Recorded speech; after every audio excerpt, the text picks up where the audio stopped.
These are not ghost stories. They are not urban legends. Every crime, every disappearance, every horror you're about to hear is real. A family vanishes without a trace, their campsite left untouched. A masked killer stalks lovers' lanes, striking in the dead of night. A brutal murder, drenched in folklore, leaves behind whispers of a lingering curse. Listener discretion is advised.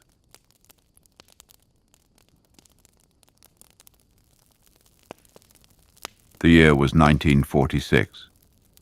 The Second World War had ended, and the small town of Texarkana, a border town straddling Texas and Arkansas, was settling into a sense of post-war normalcy.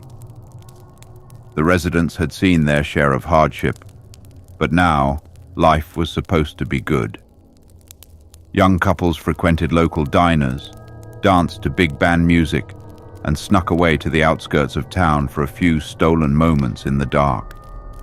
But in the shadows, something sinister lurked. It started with whispers. Stories spread among teenagers about a man hiding in the woods near Lover's Lane, watching. An unsettling feeling crept into the air, but no one took the warning seriously, at least not until the night of February 22nd, 1946. Jimmy Hollis and his girlfriend, Mary Jean Larry, parked along Richmond Road, a secluded area just outside of Texarkana, hoping for a quiet moment together. The moon was full, casting long shadows through the trees, and the only sound was the distant hum of cicadas. Their peace was shattered when a pair of headlights appeared behind them. The vehicle stopped, and a figure emerged. He was a tall man, wearing a white cloth mask crudely fashioned with 2 eye holes cut out. Jimmy assumed it was a prank, or maybe a police officer. Then, the figure raised a pistol. "Get out of the car," the man demanded. Jimmy hesitated, and the masked man grew more aggressive. "I said get out," he barked. Jimmy obeyed, stepping out into the cold air, hands raised. The man then ordered Mary Jean out of the vehicle as well. "Take off your pants," the Phantom ordered Jimmy. Jimmy hesitated, confused. Before he could react, the man swung his pistol, cracking Jimmy's skull open. He fell to the ground, blood pooling around his head. Mary Jean screamed, but the Phantom turned to her. "Run," he said. She did. She took off into the darkness, her bare feet crunching on the cold earth. But the man was fast. He caught her, wrestled her to the ground, and attacked her. Somehow, through sheer will, Mary Jean broke free and ran again, this time making it to the road where she flagged down a passing car. The Phantom had vanished. Jimmy was rushed to the hospital, his skull fractured, but he survived. Mary Jean gave the police a description of her attacker, but it was vague. Just a tall man in a mask. For now, the town thought the attack was a one-time event. They were wrong. The first attack had been brutal, but the next would be fatal. Richard Griffin and Polly Ann Moore had been out for a date, last seen at a local cafe before they drove to a quiet spot off Bowie County Road. When they didn't return home, a concerned passerby stopped by their usual parking spot the next morning and made a gruesome discovery. Their bodies were inside the car, both shot in the head. Richard had been forced to kneel between the front and back seats before being executed. Polly had been similarly murdered. Blood stained the seats, congealing in thick, dark pools. There were no signs of struggle, no witnesses, no explanation. The town was rattled. Police increased their patrols, warning couples to stay indoors. A curfew was imposed, but the Phantom was just getting started. Paul Martin and Betty Jo Booker were young, full of life, and in love. Betty Jo, a talented saxophonist, had performed at a school dance that night before heading home with Paul, but they never made it. Paul's body was discovered first, lying along the side of the road. He had been shot multiple times. Betty Jo was found hours later, hidden in the brush, her body twisted unnaturally. She had been assaulted before being shot. Her saxophone was missing. At this point, the town was in full panic. People boarded up their windows. Doors remained locked at all hours. Guns were purchased in record numbers. Texarkana was no longer safe after dark. The Phantom had primarily targeted young couples, but this time he attacked a couple in their own home. Virgil Starks, a respected farmer, sat reading in his living room when 2 gunshots rang out. A bullet pierced through the window, striking him in the head. His wife, Katie, rushed to his side, only to see him slumped over, blood gushing from his wounds. Then another shot came, this time for her. The bullet struck Katie in the face, but she refused to die. Despite her injuries, she stumbled out the back door and ran to a neighbor's house, barely conscious but alive. The Phantom had vanished again. The town was now in a full-blown hysteria. Every night as the sun set, residents locked themselves inside, clutching their shotguns, waiting. The police arrested dozens of suspects, including U.L. Swinney, a local criminal whose wife allegedly confessed that he was the killer. But her testimony was ruled inadmissible, and without solid evidence, he was never charged with the murders. Was Swinney the Phantom? Or was the real killer still out there? After the Starks attack, the Phantom never struck again. No one knows why. Maybe he moved away. Maybe he was arrested for another crime. Or maybe he died. But his legacy remained. Texarkana changed forever. The town imposed an unofficial curfew for years after the attacks. Windows were covered, doors were triple locked, and the legend of the Phantom took on a life of its own. In 1976, the horror film The Town That Dreaded Sundown was released, based on the true story. Every year, Texarkana screens the movie at Spring Lake Park, the very place where some of the Phantom's victims once sat in their cars, waiting for a night of romance that would never come. The case remains unsolved. The Phantom never showed his face, and maybe, just maybe, he's still out there.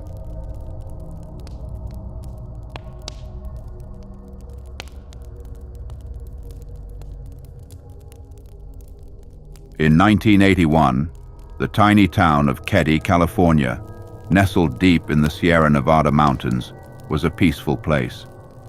A former railroad town, it had become a quiet retreat where families could live affordably, surrounded by towering pine trees and the crisp mountain air.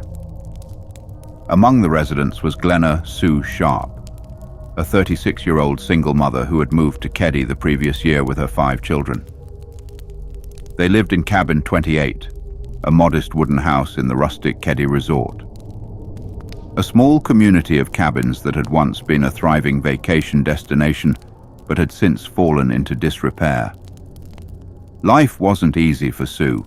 Recently divorced, she struggled to provide for her children, but she was determined to make the best of their new life in Keddie. Her eldest daughter, Sheila, 14, often helped take care of her younger siblings, John, 15, Tina, 12, Rick, 10, and Greg, 5. No one in the family could have known that their new home would become the site of one of the most brutal and baffling unsolved murders in American history. It was a mild spring evening, and the Sharp family's cabin was full of life. Sue's oldest son, John, had invited his friend Dana Wingate, 17, to spend the night. The younger boys, Rick and Greg, were playing with their friend Justin Smart, who lived in a neighboring cabin. Meanwhile, Sheila had gone to a sleepover at a friend's house, while her younger sister Tina stayed home. As night fell over the dense forest, the residents of Keddie turned in for the night.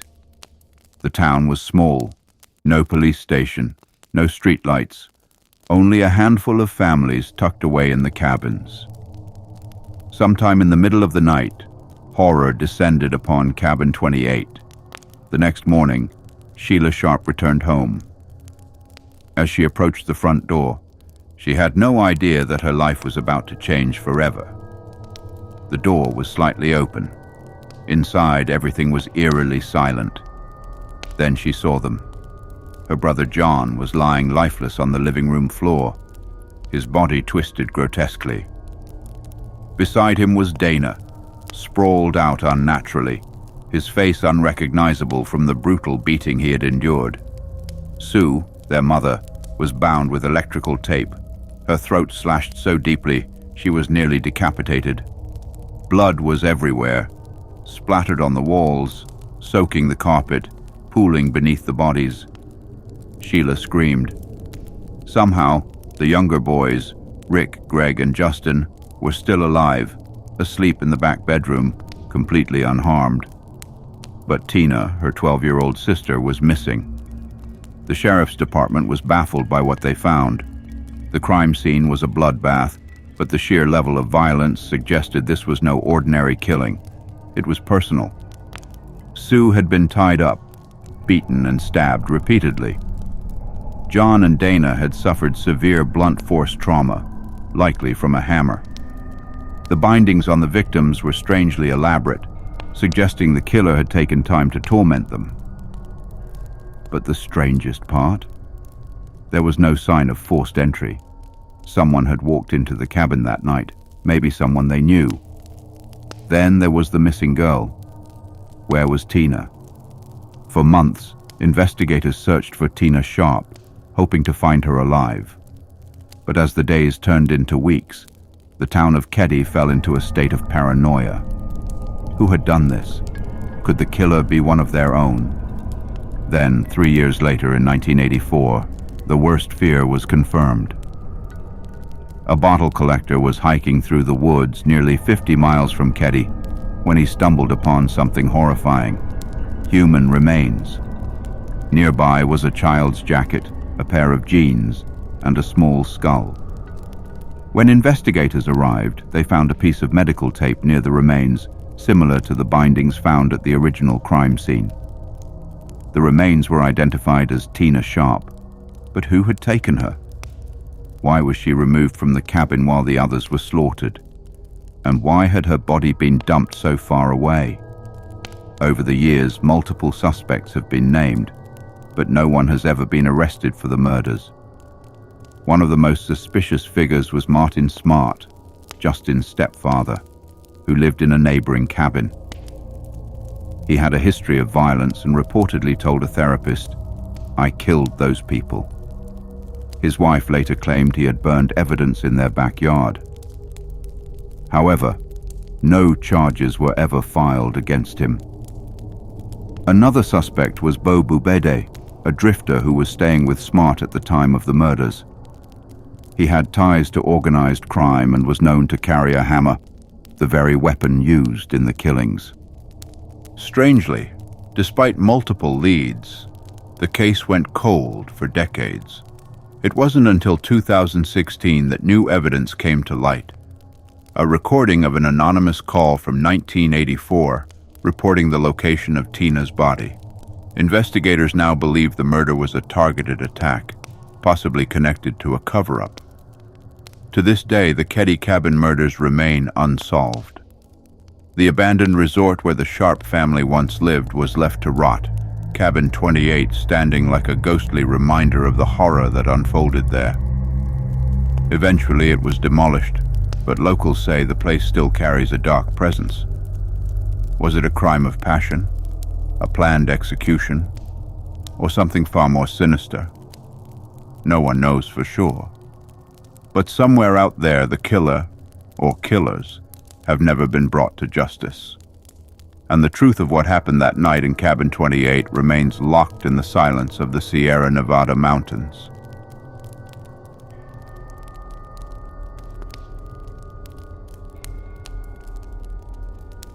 Labor Day weekend, 1974, was supposed to be a time of relaxation for the Cowden family. Richard Cowden, a hard-working 28-year-old logger, had planned a simple camping trip with his wife Belinda, 22, and their two children, David, 5, and Melissa, 5 months old. The spot they chose was the Rogue River National Forest near Carberry Creek, just outside the small town of Copper, Oregon.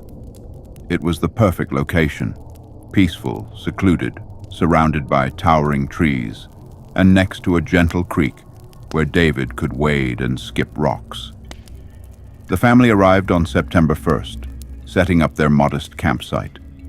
Locals who saw them described nothing unusual.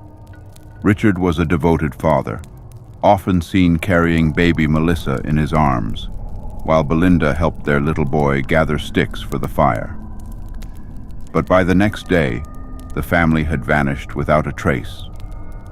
On the afternoon of September 2nd, Belinda's mother grew worried when the Cowdens didn't show up at her house for dinner as planned. It was unlike Richard to be late, especially without calling. By that evening, she drove to the campsite, expecting to find them packing up or relaxing by the fire. Instead, she found something deeply unsettling. The family's truck was still there, parked exactly as it had been when they arrived.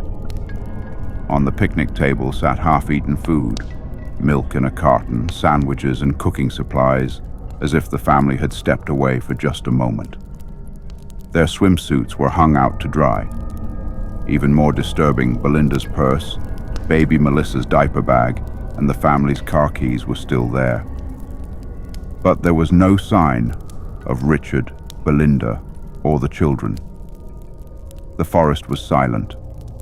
When authorities arrived, they immediately recognized that something was very wrong. There were no signs of a struggle, no blood, no drag marks, no torn clothing. It was as if the entire family had simply vanished into thin air. A massive search effort was launched, with helicopters scouring the dense Oregon wilderness, while ground teams combed through every trail, ravine, and abandoned mine shaft. Days turned into weeks. The only possible clue came from a nearby gas station attendant who reported seeing Richard and his son the morning they disappeared. Richard had bought milk, likely the same carton found at the campsite. Beyond that, there was nothing. As the months dragged on, hope faded. The case went cold. Then, on April 12, 1975, 7 months later, a pair of hikers stumbled upon something horrifying in a remote area, 7 miles from the Cowdens' campsite.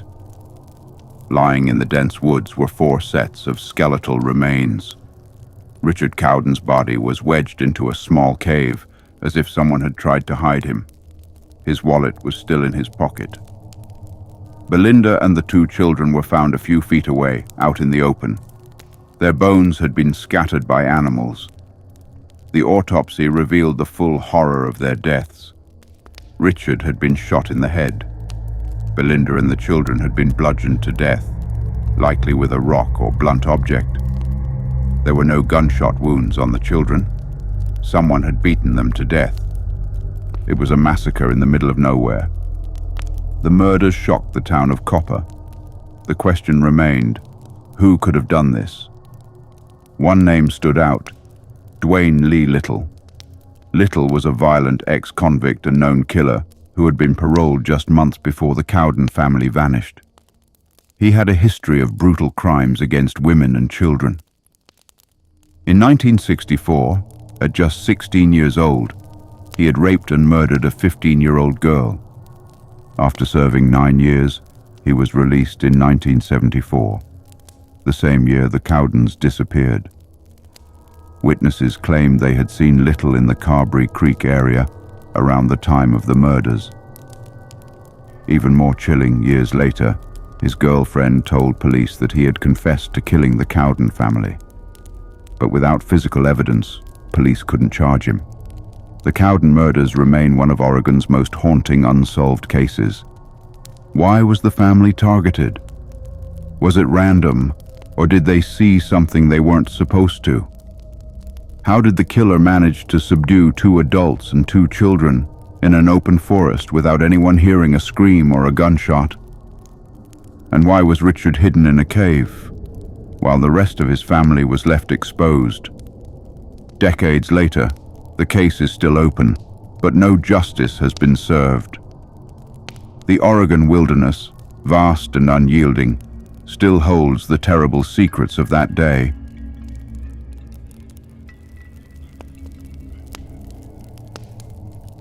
In the deep rolling hills of York County, Pennsylvania, nestled between thick forests and winding dirt roads, lay Remeyer's Hollow, a place whispered about in fear. Locals said the land was cursed, a place where shadows moved without cause, where the wind carried voices that weren't there. At the heart of it stood the Remeyer farmhouse, an old, weathered structure that had seen generations of Pennsylvania Dutch settlers. The man who lived there, Nelson Remeyer, was a quiet but respected figure in the community. But Nelson was no ordinary farmer. He was a powwow doctor, a practitioner of Pennsylvania Dutch folk magic, an ancient blend of healing rituals, charms, and protection spells. Some sought him out for cures, others feared him, and some believed he had powers far darker than mere healing. One of those men was John Blymeyer, and one cold November night in 1928, John set out for the farmhouse with murder in his heart. John Blymeyer had spent his life believing in magic and curses. Born into a family of powwow practitioners, he had been raised on stories of hexes, dark spirits, and vengeful spells. But in the years leading up to 1928, John's life fell apart. His health deteriorated without explanation. He lost his job and couldn't hold on to work. His wife left him, fearing that he was cursed. Desperate, John sought out a fortune teller, who told him the unthinkable. He had been hexed by a powerful powwow doctor. That doctor, she said, was Nelson Remeyer. The only way to break the curse? Steal Remeyer's spellbook and cut a lock of his hair. John was convinced. He would confront Remeyer and end the curse by any means necessary. On the night of November 27, 1928, John Blymeyer and two accomplices, John Curry, a 14-year-old boy, and Wilbert Hess, a 17-year-old farmhand, approached the farmhouse under the cover of darkness. Remeyer, unaware of their intentions, let them inside. He was older now, his once dark hair graying, his face weathered from years of tending the land. The men demanded his spellbook.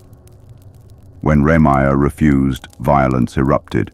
They beat him mercilessly, bludgeoning him with a heavy block of wood, the blows echoing through the hollow. Remeyer fell, but he wouldn't die. No matter how hard they struck, his body refused to give in. "He's still alive!" Blymeyer screamed, his eyes wild with panic. Desperate, they grabbed a length of rope and strangled him until the life drained from his body. But they weren't finished. To ensure the curse was broken, they set his body on fire, hoping to destroy whatever supernatural power he had left. The flames flickered in the darkness, but the fire refused to spread. It burned low and weak, as if something was resisting it. The men fled into the night, leaving Remeyer's charred body behind. They thought the curse was broken. They were wrong. The morning after the murder, strange things began to happen. The fire that was supposed to consume Remeyer's body had mysteriously gone out, leaving his remains mostly intact. Locals reported strange lights flickering around the farmhouse at night, floating orbs that danced through the hollow. Some claimed to hear whispers on the wind, voices calling their names in a language they didn't understand. Then the nightmares began. John Blymeyer, once so certain he had freed himself, now found himself tormented. He awoke in a cold sweat, seeing Remeyer standing at the foot of his bed, eyes burning with vengeance. His accomplices suffered too. Wilbert Hess claimed he could feel unseen hands grabbing at him in the dark. The youngest, John Curry, was plagued with hallucinations, visions of Remeyer's burning body staring at him with unblinking eyes. The three men grew paranoid, erratic, unable to sleep. Within days, they confessed to the murder. When they told their story in court, the newspapers ran with the headline, "Murder by Witchcraft, the Hex Trial of York County." The town was divided. Was it murder, or was it something far worse? John Blymeyer and his accomplices were convicted, but the legend of Remeyer's Hollow didn't end there.